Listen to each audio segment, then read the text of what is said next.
Welcome back to another episode of Wellness Chronicles. This is where I simplify diabetes education for you. That way you can live a healthier and a longer life. My name is Pooja Patel. I'm a registered nurse and diabetes educator from Toronto, Canada. Now, I'm so excited about this episode because this is an episode that you can share with your friends and family, even if they don't have diabetes. This is about simple lifestyle change. It's about how to change and how to implement behaviors so that way you are living a healthier, happier life. Because we all know lifestyle change is very, very difficult. And to be able to do it one small step at a time, it's really, really impactful. So with Wellness Chronicles, I have been talking about implementing lifestyle change one small step at a time. Now, I have been empathizing as to how difficult it is to implement those lifestyle changes, to be able to choose healthy choices over unhealthy choices. So this episode, I wanted to focus on literally retraining your brain, the psychology of retraining your brain so that healthier choices are easy, they will come naturally, and they'll be enjoyable. It's not just about motivation or willpower, it's actually called neuroplasticity. And this is a branch of psychology, it's a branch of science that is basically telling you how to retrain, how to rewire your brain to almost always choose that healthy option. So it's natural, it's enjoyable, and it'll be easy. So your brain is wired for efficiency, not necessarily health. It doesn't care if you're healthy or not. It does care if you are efficient. It does care if you have consistency, and it does care that you are doing things on a clockwork, like at a routine. It's all about habits, especially dopamine releasing habits that will make you feel good in that moment. It's all about that, because what dopamine does, it's a neurotransmitter. It's a chemical in your brain that makes you feel happy. It makes you feel like you've been rewarded for something. It's your feel-good neurotransmitter. It's your feel-good chemical that helps you feel good about yourself. So when you eat chocolate, dopamine is released. Anything that makes you feel good, dopamine will be released. So when we try to make changes, any changes, it always feels like a challenge, again, because you've developed that habit, you've developed that behavior that makes your brain feel good, you develop that pattern that your brain really, really likes. So it feels like dealing with a toddler. It's like if you have a toddler and you taking away something from them, good, bad, healthy, whatever, it doesn't matter. It's like taking something away from a toddler. The brain is the same way. The brain is your toddler, where your brain is going to throw a tantrum in its own way because it wants that habit, it wants that behavior, and you're taking away from them. So these behaviors can include being sedentary, watching TV and eating, so that hand-to-mouth motion, scrolling through Instagram, that's another big one that is a dopamine releasing activity. High carb foods, high sugar foods, all of these things will release that dopamine, and because your brain is just so used to that habit, and it's going to lead to that dopamine influx. Okay, so to combat this, there has been a term that's been coined, or a sort of therapy really that has been coined, dopamine detox. So the idea behind it is basically detoxing your brain of dopamine releasing activities that is harmful to you and your health. So basically the science behind dopamine detox is breaking those neural pathways, breaking the pathways in the brain that are leading to that unhealthy behavior, and rerouting that behavior to something positive, to something healthy. So you're changing your neural pathways to create new ones that are healthier and more sustainable. Now, that doesn't mean that you're taking away all the pleasure in the world. You're not taking away that dopamine in your system. What that means is that you are resetting your system. You're doing sort of a factory reset on your system, where you are changing the bad habits and replacing them with habits that are not detrimental to your health. Okay, so here is the method. You replace that unhealthy habit, so that Netflix and chips, behavior or that Instagram scrolling, you replace these behaviors with something that is going to release dopamine anyways, like for example, maybe a 15-minute walk. Or maybe you are watching Netflix, but you're on a treadmill, or you're just doing some Pilates or doing some calf raises or something like that while you're watching Netflix. So not only are you not eating, but you are also being physically active. If you feel like having a beverage or like soda or pop, something with sugar in it like juice, for example, then instead of having those sugary treats, try having sparkling water, so that way you're still getting that little bit of bubbly. There isn't any sugar in it that's going to spike your sugar. When you feel like having something salty, crunchy, some junk food, some ultra processed food that is going to cause you issues, try replacing it with a handful of nuts or a handful of salted pumpkin seeds. Try to satiate your brain. Try to satisfy your brain with something that is healthier with the unhealthy habit. Eventually, after enough times that you have stopped a pattern, you will find that your brain has gotten used to that. Your brain has been consistent with that healthier pattern, and it won't ask for that negative thought anymore. It won't ask for that negative behavior anymore. And so you have just created yourself a new neural pathway. You have just made a healthier pathway in your brain, so that way when you are choosing healthier choices, you are doing it naturally, and it's enjoyable, and it's actually making you feel good with the dopamine release. So what are some strategies to implement this? So it's like I've mentioned, small steps. We don't want to take giant steps because that's going to mess with our brain. So small steps are always really, really important. That's one thing. So if you're going to change your behavior, change one behavior at a time, not your entire lifestyle, because it's not going to be sustainable. Your brain is not going to like that. So small steps are really, really important. The second thing is swaps.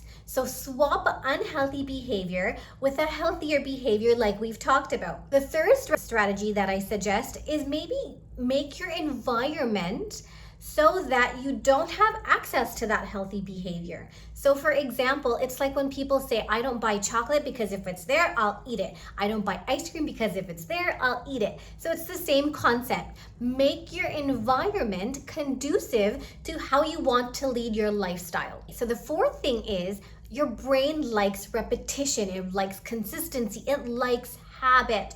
So if you are going to implement a healthy change, for example, if you are going to try to exercise more, let's just say you're going to do 15 minutes on a treadmill, pick a time to do it and do that same activity, that same pattern every single day at that time.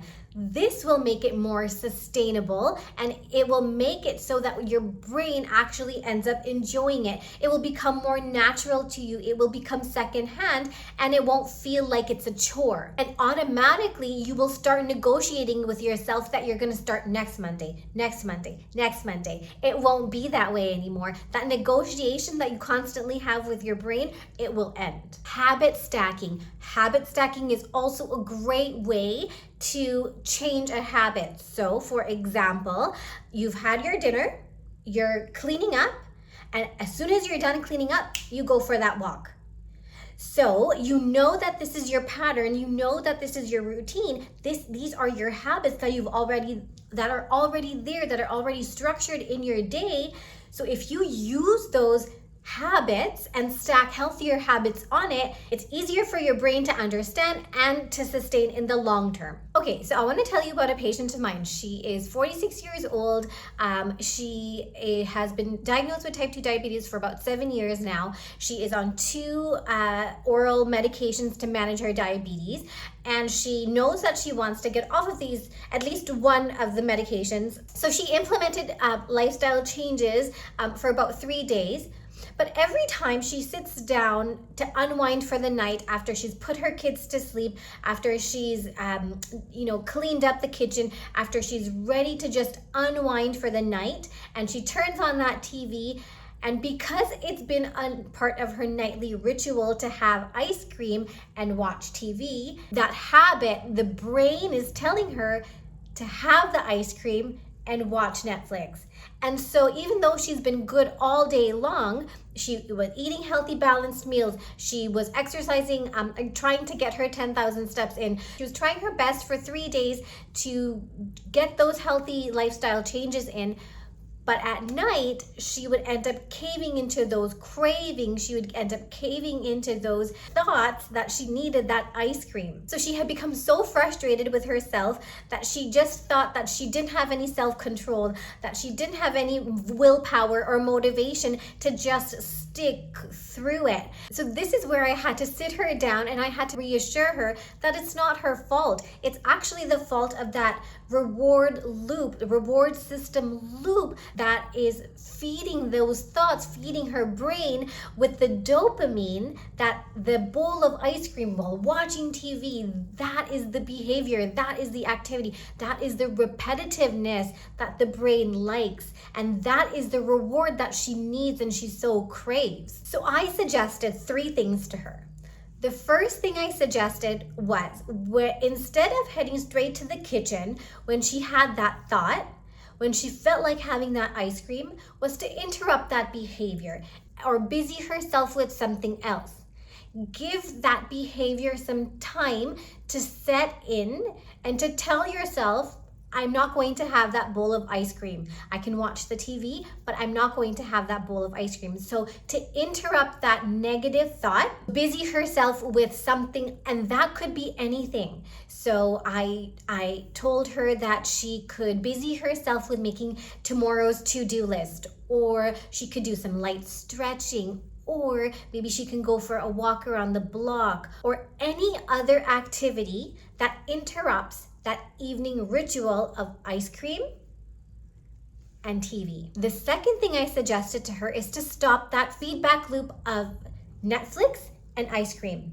So eating while in front of a screen is highly, highly addictive, which is why you see children in restaurants, when they're eating their food, they have their parents' phone in front of them, because you're doing 2 things at the same time that require your attention. Your brain doesn't feel satisfied that it has eaten a hearty meal. So it's that same feedback system. It's that same feedback loop. But try not to eat while watching Netflix, or try not to eat while in front of a screen, because that will break that feedback loop and create that sustainable habit. Because the hand-to-mouth behavior really serves and feeds that reward feedback system and increases that dopamine influx. And really, if she couldn't stop that feedback loop, instead of having the ice cream, so that's the third strategy, instead of having the ice cream, to swap it